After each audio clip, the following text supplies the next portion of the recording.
So today I want to look at patriotism and nationalism from a post-right perspective. You know, post-right, it's a term that I feel like it's resonating with me. I feel like that's where I'm coming from. I think it describes the situation well, and it's been getting a little bit trendy, they say.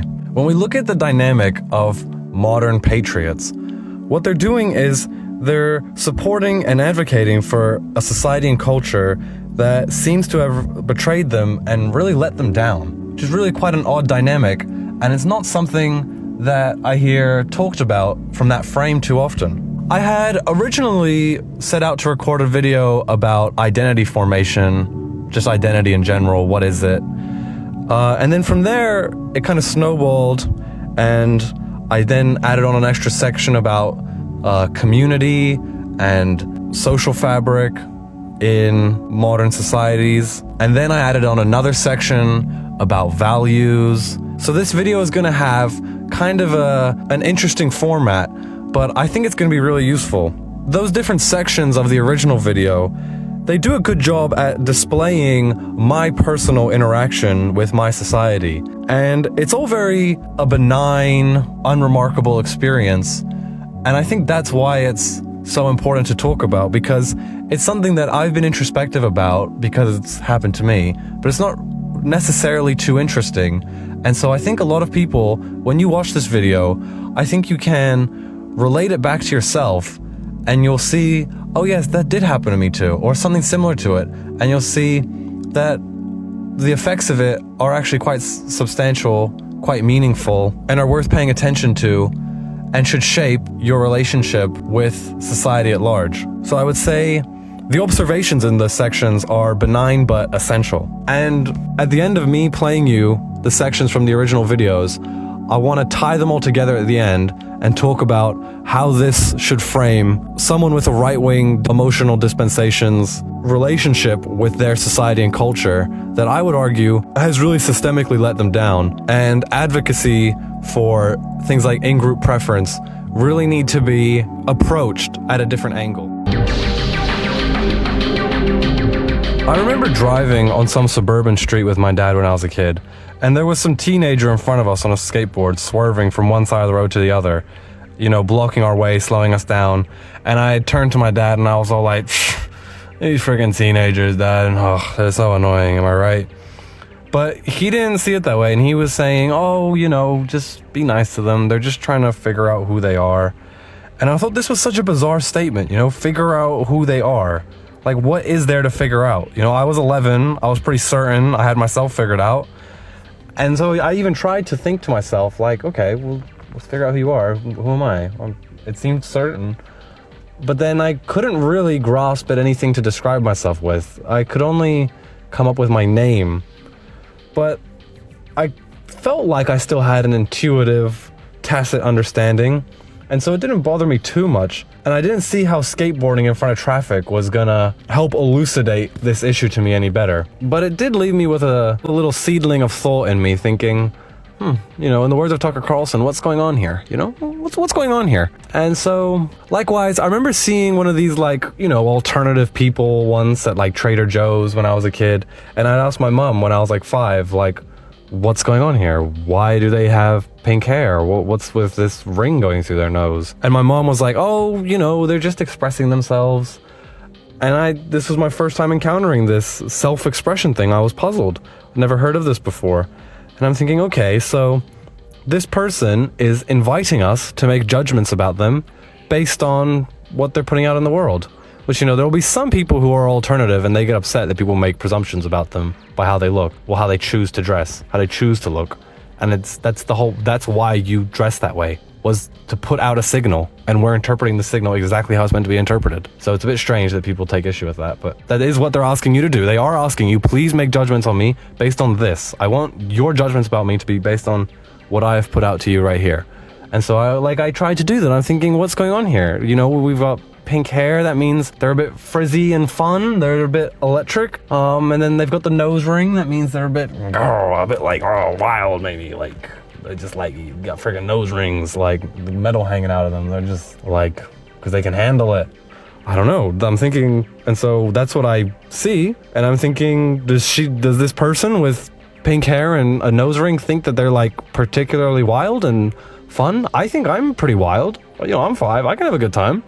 Well, I don't have a nose ring and pink hair, but do they think that I'm not fun now because I don't have a nose ring and pink hair? You know, am I just one of these lame people with Skechers? And so just the idea that another person could be, you know, substantially differentiated from others and that they needed to express that was also something that left me puzzled. Forrest Gump says, you know, mom always says you can tell a lot about a person by their shoes, which is kind of true. And it speaks to the fact that the self-expression that this person with pink hair and a nose ring is doing is unavoidable.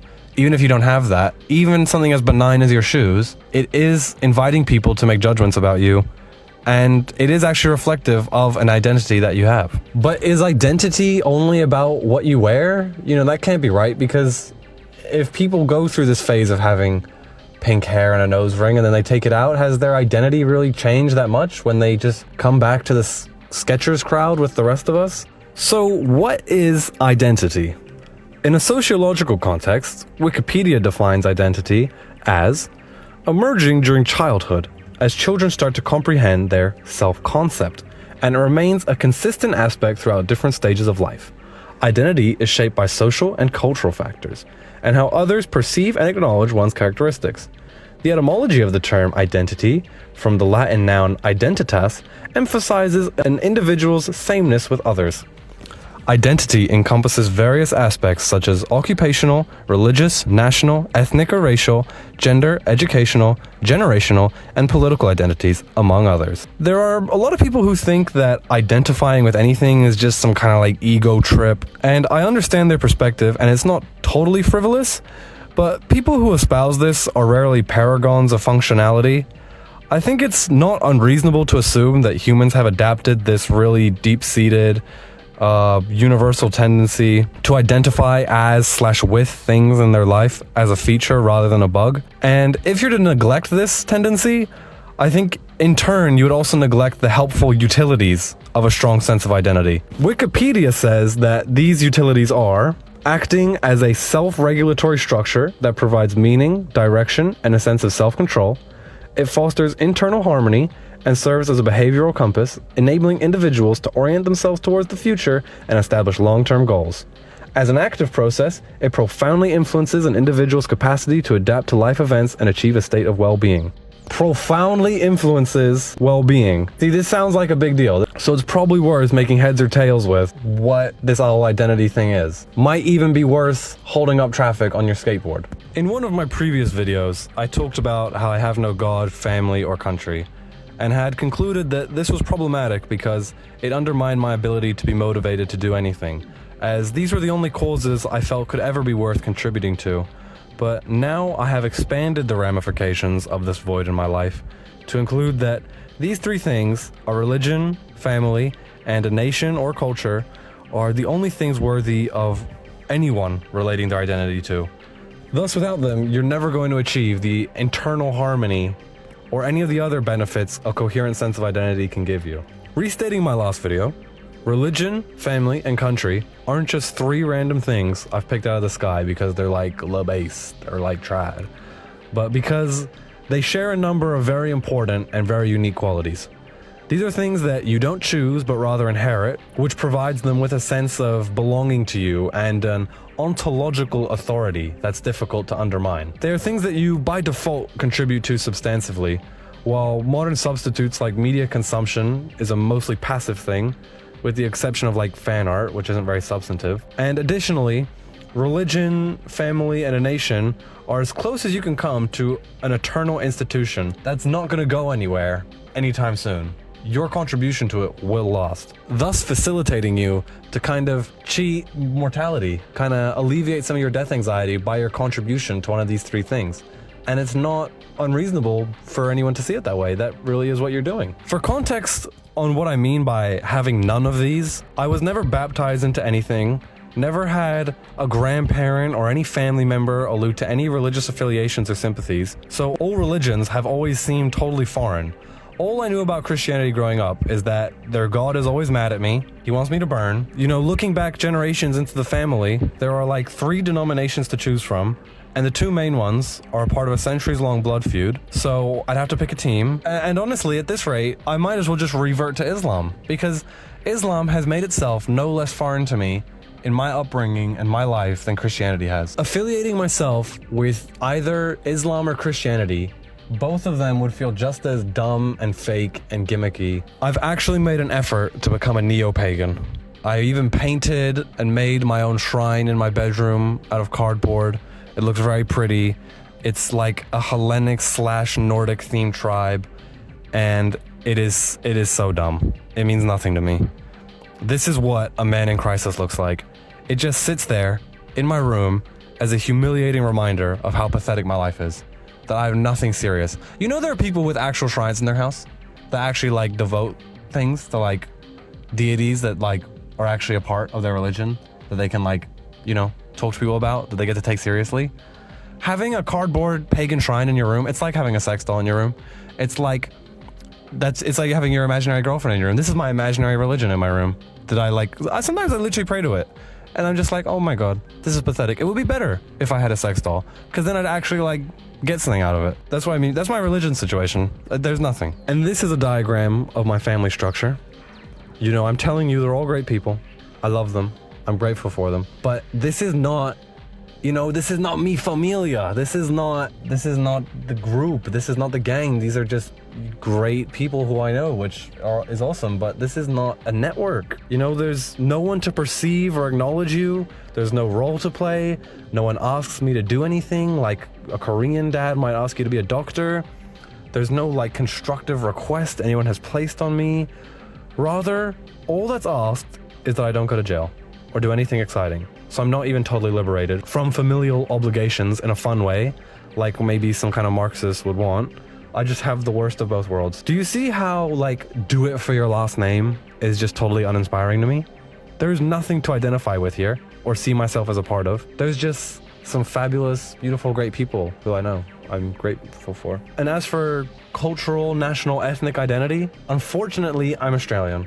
And all Australian is an accent. This is value-free analysis. And I was raised in the USA. So despite my ancestors being on the First Fleet and all my great-grandparents being born here, I have an American accent. And people see me as the foreign one. Australia is just a continent-sized Changi airport where you are literally the minority if both of your parents were born here. Only 3% of people have all of their great-grandparents born here. So 97% of Australians are just LARPing my heritage. And they're doing a bad job at it. It is a fake country. I have no homeland to contribute to or identify myself as a participant in. Being actually Australian is like so niche. The actual Australian population of Australia is the same as the population of Bhutan. Like, bro, I'm so niche. It's like I'm from Swallow Falls and Cloudy with a Chance of Meatballs. Like, it's not a thing. Like, you cannot be Australian. It's not a thing. I'm like a freaking albino crocodile. And so I've decided that it only makes sense to identify with being maybe ethnically British Isles or North Sea. So I started following the British Australian community on on Instagram. And the account is basically just some whinge merchants who just complain and put out a statement that no one reads. But what else am I gonna do? I'm telling you, this is what a man in crisis looks like. I have decided that the shared attributes and utility that God, family, and country provide are so important and particular that it warrants the creation of a new term to describe it in a concise way. Thus, I'm coining the term Aeternifex. It is video 6, and I'm already coining terms. Eterna comes from the Latin eternus, meaning eternal. The suffix fex comes from the Latin word facer, I think that's how it is, meaning maker of. Thus, an Aeternifex is something in your life providing a sense of eternity to it. An Aeternifex is all I see as being worthy identifying with. And as you see, mine have been eviscerated beyond repair. There is no fixing this. My life is just over. There is no context to it. There's nothing telling me where I stand, what counts as progress or failure, how my actions relate to others. Thus, every decision I make is arbitrary. Without an identity, every instance of pain or obstacle faced just feels insulting, senseless, and incoherent rather than noble or tragic, like it could be. When I face adversities in my studies, from the actual laborious studying or having my $1,000 e-scooter stolen at uni despite it being locked up, no one asked me to go to uni. I have no right to be there. It's just some dumb thing I chose to do for no greater good. No one asked me to do it. You know, like, I'm sorry I even tried to go to uni. Like, yeah, that was dumb. Like, what was I thinking? Yeah, it was just kind of the path of least resistance, you know. The only thing that motivates me in my life is just guilt, shame, and disgust for how pathetic I could be if I didn't do the bare minimum bullshit. And it's so painful. It's all stick, no carrot. Here, I think we find an interesting intersection of identity and agency. If you would please consult the charts. The eternifex creates the identity. The eternifex is also the source of motivation. You become motivated and thus confident to pursue decisions independently. Thus, agency is formed. The agency gets hands and feet to act in a way that expresses the identity, but in a scenario where the eternifex is lacking, this all goes away, except for the hands and feet. They persist, and they create action, but with no identity to relate it to. This can be very painful. Allow me to elaborate. I struggle with having my own sense of agency. I cannot believe that I actually have to make decisions and stand by them as my own. Just the thought of it is so cringe. But why do I feel that way? Remember how I said that self-expression is an inescapable part of presenting in society via the Forrest Gump shoes example? That's talking about your fashion decisions that we can see. But every decision in your life is an expression of who you are, where we can extrapolate very big picture, very meaningful values from. I have to tell people what I'm wasting my time studying at uni. And when they say, "Oh, do you like that?" No, obviously I don't. But what is the alternative? I'm gonna study veterinary science? I'm gonna work in scaffolding? Why would I do that? I don't care about anything, alright? I just like scrolling reels and some subreddits.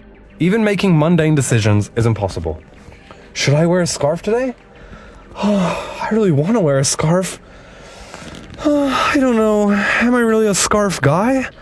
Scarves are kind of like nonchalant and mysterious. But remember at the start of this video when I said I'm kind of wild? And those two don't fit. Oh great, I'm on the bus to uni, now that my e-scooter is stolen, and everyone's looking at me. Even the meth head Prosty. Why? Cause she knows I'm not a scarf guy. The Chinese guy is looking at me. Oh, he knows I'm not a scarf guy. They have real scarf guys in China. Oh, I'm panicking, man. Oh, I can't take it off now. That would be losing frame. I can't have the private school art girls see me do that. Alright, plan. Let's just toss this shitty Temu scarf in a bush when we get to uni. I don't want it anyway. A bird can use it to make a nest.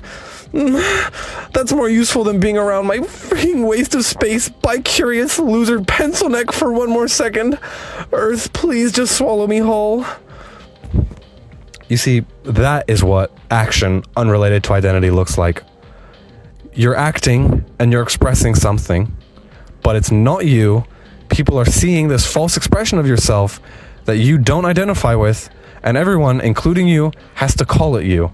This is extremely invalidating and embarrassing.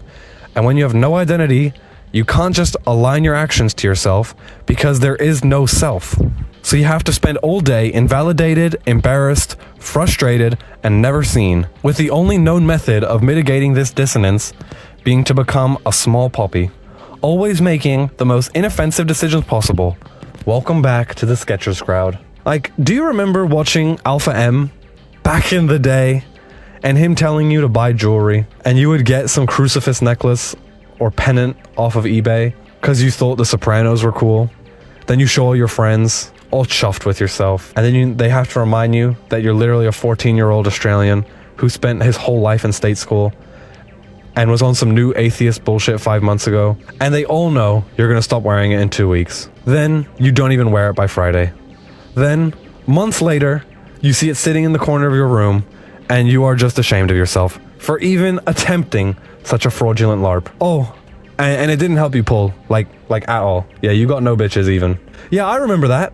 See, kids whose ancestors actually gave them a culture didn't have to suffer through that. And the alternatives to finding an identity without an eternifex are so weak. Wikipedia listed gender, occupation, education, and generation. You know, it's so bad that is literally as good as it gets. Otherwise, I can identify as some enjoyer of bread and circuses. I don't even like anything. I have no passion for anything. Passions are so soy anyways. How am I even gonna get a passion? TikTok told me to have it? Though reflecting on gender and generation, I don't think that these are illegitimate sources of identity. They're just too broad. But they do give me an insight into what it would be like to have an identity. I am recognized by my peers as 19M, and it does genuinely ground me and give me a sense of how I ought to behave and what's expected of me and what I can expect from myself. I should have multiple sources providing me with that sense of grounding, but they've all been destroyed, and it's just mine. Most other people on Earth get them, and the enormous sense of satisfaction that comes with them. I'm really starting to despise my society for putting me in this position. I envy third worlders who get to have ethnically oriented nations, a god who likes them, and family networks that make them feel seen. I would trade my indoor plumbing and reliable electric grid in a heartbeat for that. I am the one living in true poverty. All my life, people have been telling me that I'm privileged. Cause why? Cause my kitchen has a fake stone countertop? Cause I got sent to a school where I was abused by morbidly obese, mentally ill women? All the metrics that those happiness researcher dorks say are actually relevant to happiness, I have none of, or severely degraded forms of. Meanwhile, I see third worlders online complain about their slums, wishing that they could live in the West. This is the great struggle of their lives. It's cracked pavement. It's a leaky roof. Like, stop it. These people have soft hands. I bet, you know what? I bet they go to their church and complain about it. I bet they complain about it with their community, who they care about. Meanwhile, I complain about my problems. That's right, I complain about my problems on YouTube. Oh, yeah, no, that's the same thing. Yeah, that's fair. Oh, you know, viewers, I love you. Thank you for viewing. But it would be nicer to be complaining to, like, my cute pregnant church girl, okay? My life is just over. It's not even over. It just never even began. There was no life set out for me to have. All I'm here to do is just buy products, consume products. That is all my life is worth. Ever since realizing this, I've just been seeing things so differently, dear viewer. So much clearer. 'Tis my vision of the world. I used to care about socio-political discussions. Now I just find it frustrating, just because I've figured it all out. I don't care about anything other than the fact that my life was trampled on before it even started. I remember one time, someone was trying to make me feel bad about Trump deporting illegal immigrants. They said it was tearing families apart. Yeah, welcome to the club, bitch. Ay, caramba! No, I have to move out of my abuela's house. I have to live with my cousins in Nicaragua. Oh no! You have to live at your cousin's house? That sucks. I remember staying at my cousin's house. It was only... Oh, that's right. The best time of my life? And now I haven't seen them in years? See how this works? No, they're sending me home. I don't want to go back to the nation/social fabric I have the privilege to call my own that no one is trying to take from me. Wait, you have a home? I used to have one of those. Not in my lifetime, but there's videos of it. Don't worry about me though. I'll be fine. Sí, amigo. It will be hard, but I'll be fine, because I know Jesus is watching out for me. Wait, you have a god too? Now you see. Just look at this dichotomy. Hold space for this dichotomy. How do you think societal oppression and hierarchy work? Oh, you think that genuinely marginalized communities are broadly recognized as such and receive sympathy accordingly? Right, because that makes sense. It's not as if it would make more sense for the genuinely oppressed to have their struggle ignored, denied, vilified. No, that would be absurd. Where are my ICE protests? Why is no one burnt down LA for me? When Eduardo has to face 1/100th of my struggle, random white women decide to dedicate their lives to spurging out in his defense. But when my life is over, not just interrupted, not inconvenienced, no, like actually over, like when I'm not even a person who can call themselves something because my life was just spawn sniped and never even started, crickets, no one actually even noticed. I'm literally living the lowest quality of life it is possible to live. And Macca's asked me if I want to round up the price of my order to finance the lives of these privileged bastards. I'm not having it. It's not right. I wish I got deported. Someplace fun like Mexico. That's cool. The regime has exiled me to the far south. That's badass. It could be like my call to adventure. I could finally have some motion in my life. Okay, so we're gonna pause there. This was the recording of the identity video that I had made.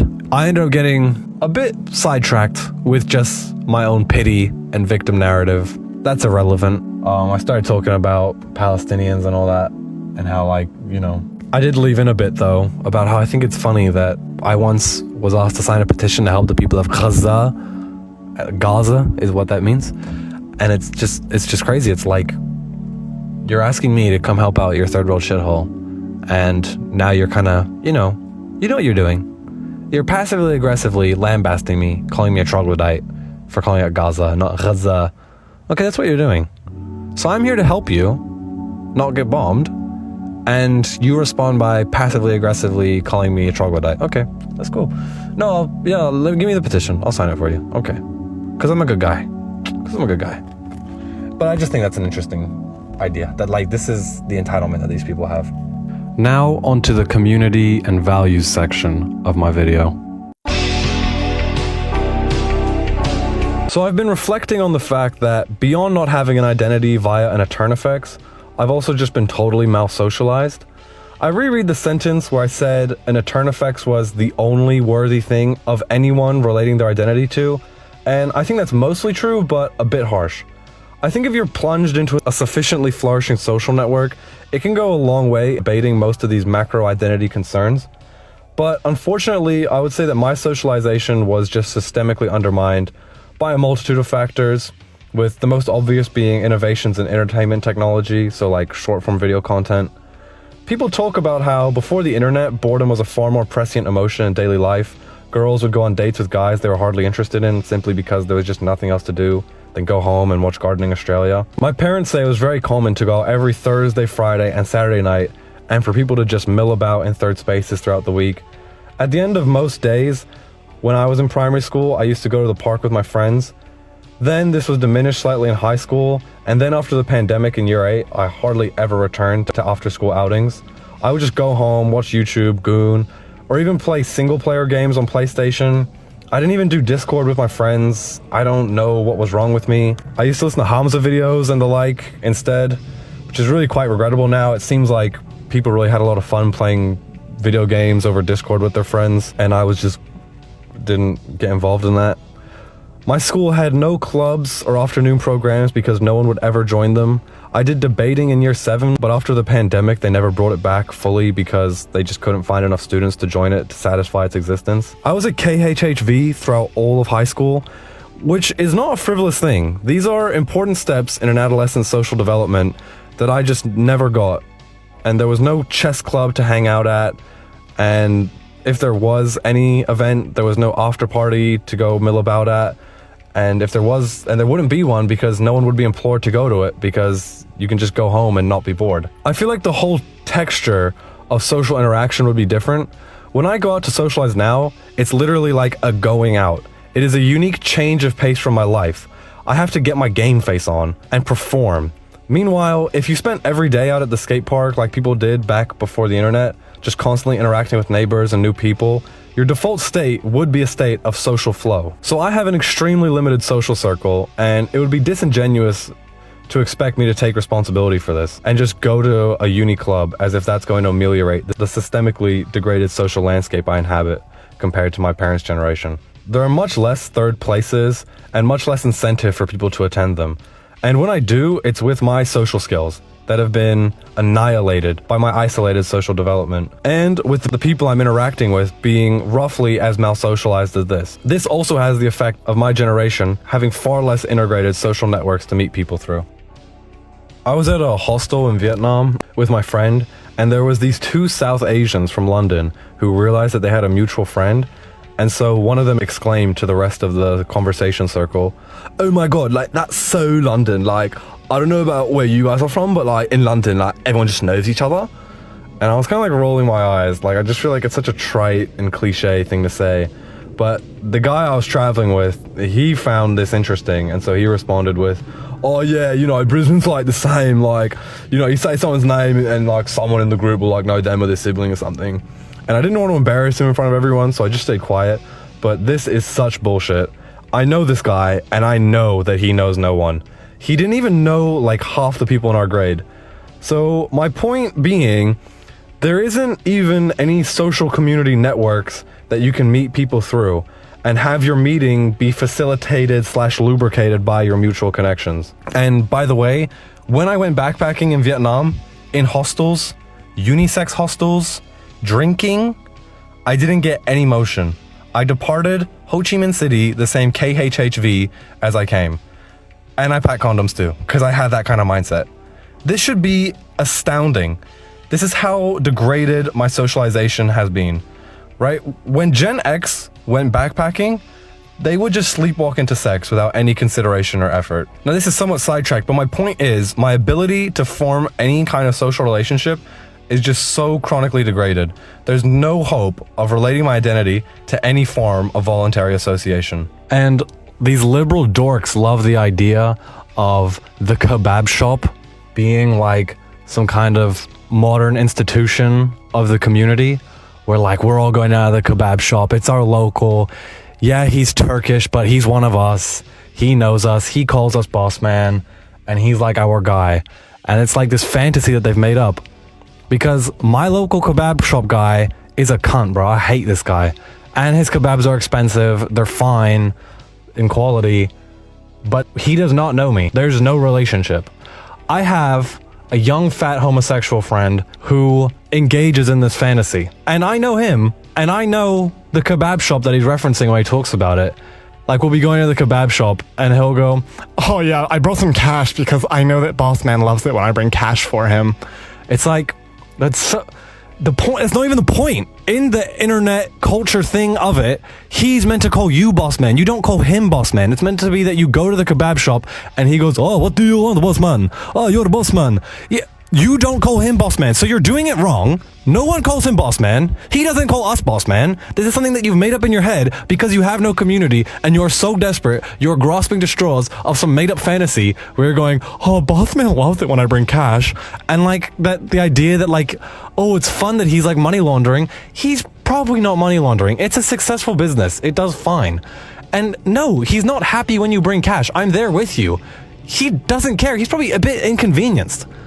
This is something that you've totally made up in your head because people are so desperate to have some kind of community that they engage with and have some kind of history with it. I was talking with this like just incredibly low IQ Foyd, and she had said that the West has no culture, which is actually a very common statement and sentiment that you hear from people a lot.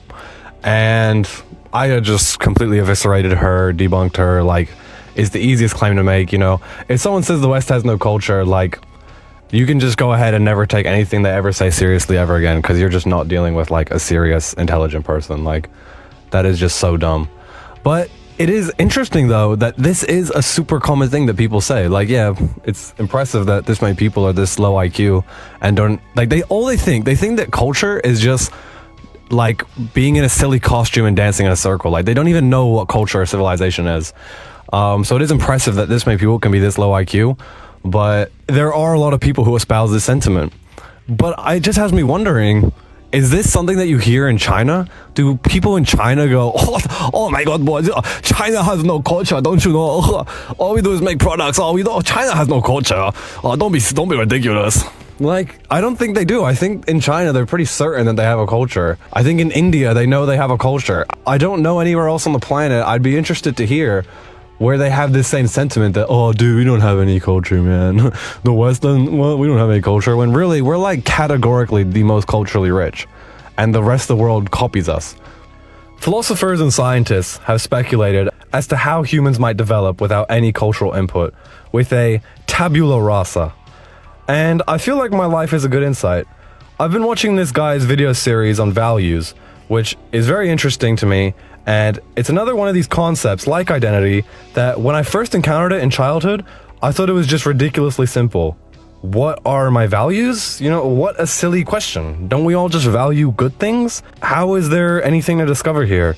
And like identity, it's also a primary influence in guiding your decisions in the world, while oftentimes being imperceptible to the people who have them. The YouTuber Wes Cecil talks about how he used to give lectures on Confucian values at universities, and on many occasions he had Chinese students who were raised in America all their lives, hardly even heard of Confucius, might have not even spoken Chinese, or maybe even only had one Chinese parent, and they would come up to him at the end of the lectures and tell him like, oh my god, these have been the values surrounding me all my life, and I hadn't even realized these were mine. I didn't even realize that these were the implicit assumptions of my thinking until you explicitly stated them to me just now. Meanwhile, I watch his videos, and I don't even know what my cultural background is. I don't like Christianity, I don't like liberalism, and I don't want to align myself with anything non-Western. So there goes everything. That eliminates all of it. I don't know what my values in life even are, other than harm avoidance and self-interest. And how are you expected to like form your own values? You know, if I decided, alright, Wes, these videos are really good, these videos didn't strike a chord with me, I'm gonna dedicate myself to this set of values I've written down right now. I'm gonna be honorable, I'm gonna seek truth, and I'm gonna try to maximize beauty and joy. All those things have value, as well as the other things that I have left off the list. But my prioritization of them is just an emotional whim that I'm feeling right now. I don't have any real reason for me to not just feel another way a month later and go, why did I put that on the sheet? I don't know how I feel about that anymore now, a month later. There's no stability in my life. I can't just pick values, because all values have value, but you can't have all values. You kind of have to prioritize some in order to make a decision. And so that's what being in a cultural inheritance is going to give you. It's going to give you a set of values. I don't have a set. I just have emotional whims where I go, today I'm feeling like prioritizing joy over discipline. Today I'm feeling like prioritizing health over beauty or whatever. Like, it's not actually based on anything. And then because the basis of my decision is always just changing on an emotional whim, it's hard to gain progress or traction in any of the pursuit of excellence in these values. I've spent so much of my time standing for the West and Europa and the British Empire, using that as my guide to my decisions. But recently, I've just been feeling so dejected. This is the society that led me here. Drew Pavlou describes himself as a Western civilization enjoyer, but everything he hates can be directly linked to uniquely Western sensibilities. It would seem to me that Western values are honestly just a totally retarded thing in a post-industrial setting, simply setting you up for failure. It's like cooperating in the prisoner's dilemma when you know the other party has already ratted you out. I have such contempt for my local community. It's offered me nothing. It's extended me no olive branches. As a kid, I joined so many sports clubs. I would ask my dad to sign me up because I desperately wanted to be a part of something. I took matters into my own 10-year-old hands because my local institutions were too useless to do it themselves. They should have been the one reaching out to me to recruit me and invite me into the community, but they didn't. But I was such an enthusiastic young chap, I went out of my way to try and be a part of them. But here's the thing, none of them liked me, none of the kids liked me, none of them ever took care of me, I never fitted in, I never made any friends in any of the sports clubs, despite being a socially adept kid in a school setting. And no effort was made to try and help me be a part of them. And then I dropped out of the last one I did in year 7 because the adults in my life told me that, oh mate, year 7's a big step up from year 6. Oh, they smash you with homework. Oh, you might not have time to fit it all in your schedule. Which wasn't even true. I hardly did any homework once in high school, and I literally dropped out of sports, partially because of that perception. I was also a dreadful player, and no one liked me, and the coaches moved me up a year level because they needed more players, and I was disposable, and the older boys really didn't like me. I still have to travel past my old sporting clubs. It's just such salt in my wounds. I work at this really big bar complex, and I work as a glossy, and I wish I was a bartender, but I'm too scared to learn how to use the tablet. I never worked a job where I had to use one. I worked at this burger restaurant when I was 14, and the manager never told me how to use it. I was just sometimes left unattended. At that job, I was the cook and the front of house person. Sometimes I was left unattended in the restaurant and I have to run the whole place myself. And people would come in and try to place an order. There wasn't many people, so it wasn't very stressful. Well, it was stressful, but there wasn't too much work to do. When people would try to place an order with me, I would just lie and say that the cash register was broken and they should order through Uber Eats. It wasn't broken. I just didn't know how to use it because no one ever told me how to use it. But I feel like this is indicative of a lot of things in my life. I feel so emasculated, like a little dish bitch loser at my current job because I can't use the tablet. And it's too daunting and scary to learn. And I should have learned it at 14, but I didn't because I was in the hands of this retard manager. And I feel like all my life, the people who were supposed to set me up and guide me have been total failures. I wasted a semester doing arts at uni because no one stopped me, and my guidance counselor at high school gave me the wrong info on how to fill out the uni application when I knew better. I was like, do I fill it out this way, the correct way? And she was like, no, do it this way, the wrong way. She was like, that's silly, you're gonna waste this, like, no. And I'm like, she just didn't even know how to fill out the form. Like, this is her job to tell kids how to fill out uni applications. She didn't know how to do it, and I did. Anyway, no one ever instilled a culture into me. I have no identity. No one ever instilled values into me, so I know what to care about or who I am or where I'm from. I've been totally let down at every single opportunity. No one is on my team. That's what I like about the red pill lads, you know? People think they're problematic. They are a bit low IQ, but just the way they talk, they speak like they're on my team and they want the best for me.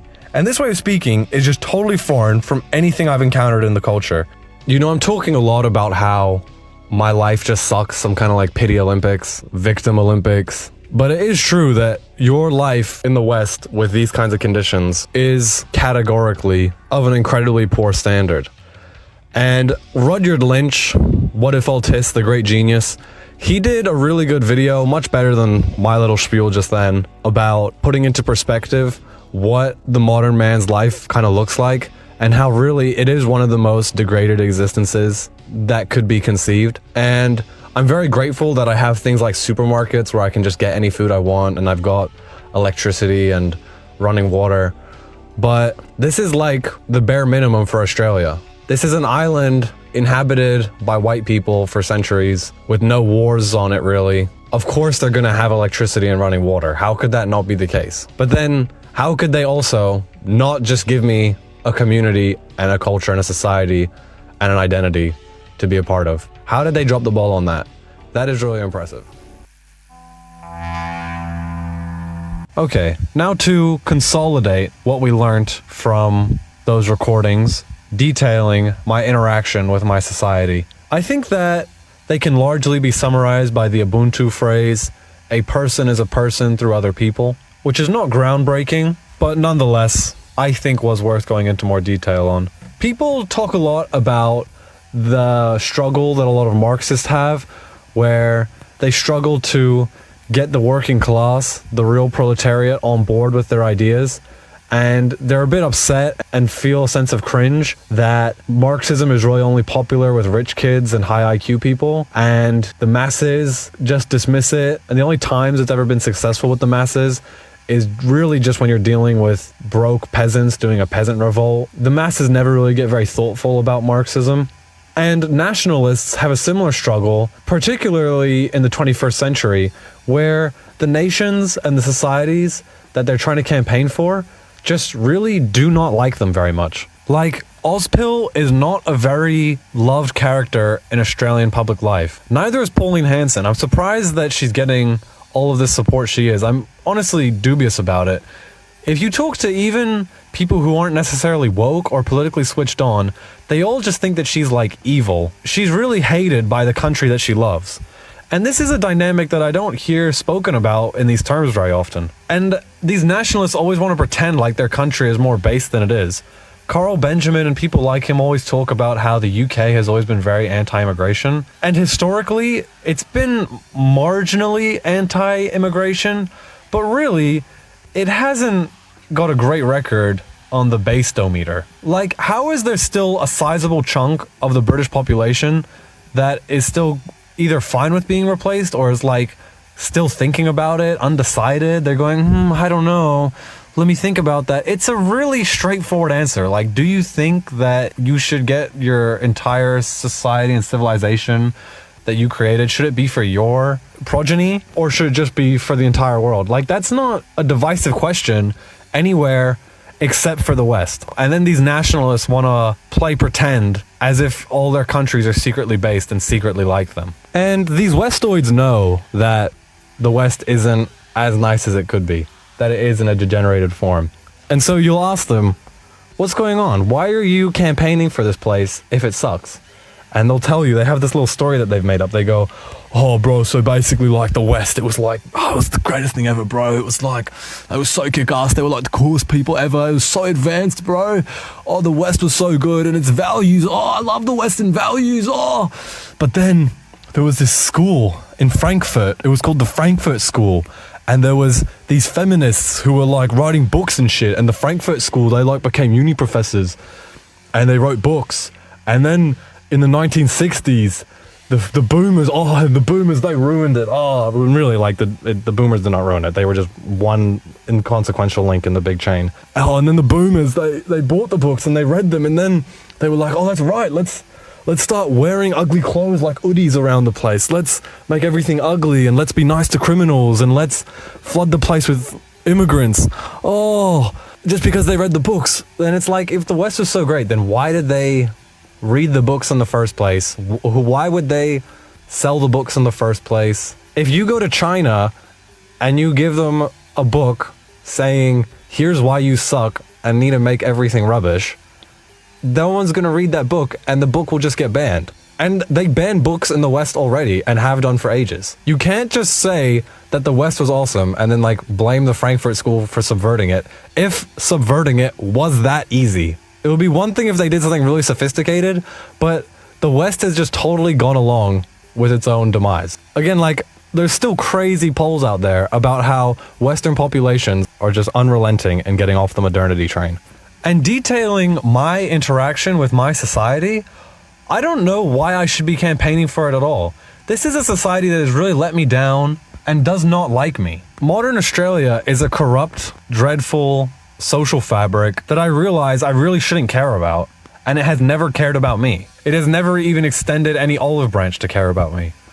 When I learn about South Korea and their problems, like their fertility rate, the suicide, and you learn about the awful studying culture that they have, the awful culture that they have where you have to be super uptight around your superiors. They have different words for friend based on how much older they are than you, and people will treat them differently accordingly. And the body image of the women there, how they're all super skinny, like the guys don't even have a sickness for the thickness. The more I learn about South Korea, I'm just like, this is, I love my Koreans and all. They're great people, no hate. And I want them to do well, but you learn about their society and you're like, this is a sick country. This is a dreadful place. This place, I don't want anything bad to happen to them. They don't need a Hiroshima, but I think a declining fertility rate is just perfect. I think they need to have a serious timeout and they need to reflect on themselves, because what they're doing right now is just deplorable. And I'm starting to feel it's the same way for us. This country and the way it treats its people is like so sick and deplorable and abusive. I really hope that the fertility rate just continues to decline and we just take a timeout and we just stop and think. I don't want a great revival of the West in its current state, because too often people with good nationalist temperament who have in-group preference and are caring people, they want to prop up this place and its current values and just watch it persist. But I don't know. I think we need to just have some like crashing fertility rate and really just restructure this thing from the bare bones. Because, like I said, Drew Pavlou, all the stuff that he hates is from uniquely Western sensibilities. The whole tabula rasa, the liberalism, the Enlightenment, it's all the trouble we have now of like extreme openness and weak criminal justice system, like, and a disregard for nurturing its future is all downstream of the core of Western heritage. Even Christianity. Most people really haven't ever read the Bible, even just the Gospels.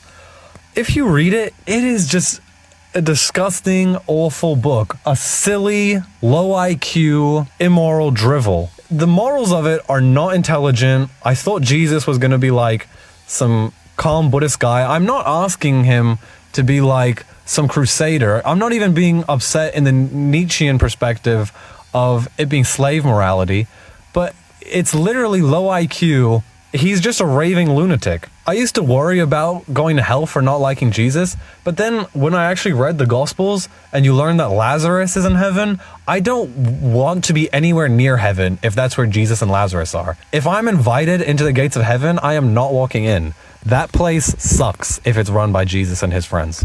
So even returning to like a Christian nationalism would be awful, because you would have all of the awful moral precepts that are inside that foreign book. And nationalism is still logically and morally solid way of running a large society. And in-group preference is still the only morally legitimate position for a person to have, but not for a society and a group that is just this disgusting and treats its largest supporters the way it does. So until the West can really reframe its approach to everything, I'm talking about even just getting rid of this idea that Christianity has any moral weight to it, which I'm gonna have to do a separate video on, unpacking my feelings towards the Bible. But the West is gonna have to completely reframe itself and restructure itself before it's ever worth campaigning for. You know, really being right-wing, it's more of an emotional predisposition. And so if you want to do something good with that emotional predisposition where you're kind of disgusted by the degeneracies of the modern world and you wish there was a more caring, religiously oriented, as in looking upward kind of society, if you wish you had a more meaningful society, those kinds of sentiments in your soul, if you have those and you want to aim them towards something productive, I don't think that standing for a society that hates you and hates itself is really productive. I think instead you should just focus more on trying to subvert its current degeneracy, and that is not just getting upset about like drag queen story hour, which I'm not even upset about. I'm fine with that, honestly. That's a different story. I think it's about really rethinking how the West should look like. It's not about going back to any particular era in time, because if you want to go back to the 90s, to the 60s or the 50s or the 20s or the 1880s, the society of the 1880s leads to the society of the 1890s and then the 1900s and then so on. We know what a society like that leads to. It leads to this because the logical foundations inherent in that society's way of thinking, we are their logical extension. So going back to them and trying to model what you want society to look like based off of them is just a losing game. You're going to have to completely rethink how the West should look and how you want your in-group to survive going into the future. So those are my thoughts. I think that this is a perspective that we don't hear enough of. So I really hope that this was useful to you, and thank you for all the comments I get. I love it. I would like to post more. I haven't posted in a long time, but I would like doing it. Please tell me what you think about this. I would love as much feedback as possible. That would be awesome to hear. Thank you all very much for listening.